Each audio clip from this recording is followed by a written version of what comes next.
Football പ്രേമികളെ ഇത്തവണ ലോകകപ്പ് കളി കാണണമെങ്കിലേ ഇപ്പോഴും ഉറക്കങ്ങളെ റെഡി ആയിക്കോട്ടാ. കാരണം ഇത്തവണ കളി മൊത്തം മാറാൻ പോവാ. ഫുട്ബോൾ ചരിത്രത്തിലെ ഏറ്റവും വലിയ ലോകകപ്പാണ് ഈ വർഷം നടക്കാൻ പോകുന്നത്. ഇത്തവണത്തെ വേൾഡ് കപ്പിന് 3 പ്രത്യേകതയുണ്ട്. ഒന്ന്, ഇത് നടക്കുന്നത് അമേരിക്ക, കാനഡ, മെക്സിക്കോ എന്നീ 3 രാജ്യങ്ങളിലാണ്. 2, ഇത്തവണ 32 ടീമുകളല്ല, പകരം 48 ടീമുകൾ കളിക്കുന്നുണ്ട്. 3, ആകെ 104 മത്സരങ്ങളാണ് ഉണ്ടാവുക. ഇതിന്റെ ബാക്കി വിശേഷങ്ങളിൽ നമുക്ക് പോവാം. മെസ്സി 2022 അർജന്റീനയ്ക്ക് ലോകകപ്പ് നേടിക്കൊടുത്തു. ഈ വട്ടം അർജന്റീനയ്ക്ക് ലോകകപ്പ് നേടാൻ പറ്റുമോ? റൊണാൾഡോ ലോക ഫുട്ബോളിലെ റെക്കോർഡുകളുടെ രാജാവാണ്. പക്ഷെ വേൾഡ് കപ്പ് കിരീടം മാത്രം അദ്ദേഹത്തിന് ഇതുവരെ കിട്ടിയിട്ടില്ല.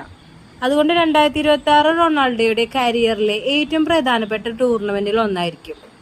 നെയ്മർ ബ്രസീലിന്റെ സൂപ്പർ താരമാണ്. പരിക്കുകൾക്ക് ശേഷം അദ്ദേഹം തിരിച്ചു വരികയാണ്. ബ്രസീലിനെ വീണ്ടും ലോക ചാമ്പ്യന്മാരാക്കാൻ നെയ്മറിന് കഴിയുമോ? ആരാധകർ കാത്തിരിക്കുകയാണ്. ലോകം കാത്തിരിക്കുന്ന 2026 ഫിഫ വേൾഡ് കപ്പിന് ഇനി ദിവസങ്ങളില്ലാട്ടാ. ജൂൺ 11 തുടങ്ങാൻ പോവാ. മെസ്സിയുടെ മാജിക്കോ, റൊണാൾഡോയുടെ പോരാട്ടമോ, നെയ്മറിന് തിരിച്ചുവരവോ, ആരായിരിക്കും ഈ വേൾഡ് കപ്പിലെ ഹീറോ എന്ന് കണ്ടറിയണം. നിങ്ങളുടെ ഫേവറേറ്റ് ടീം ഏതാണെന്ന് കമന്റിൽ പറയൂ. വീഡിയോ ഇഷ്ടമെങ്കിൽ ഒന്ന് ലൈക്ക് ചെയ്യും, ഷെയർ ചെയ്യും, സബ്സ്ക്രൈബ് ചെയ്യാനും മറക്കല്ലേട്ടാ.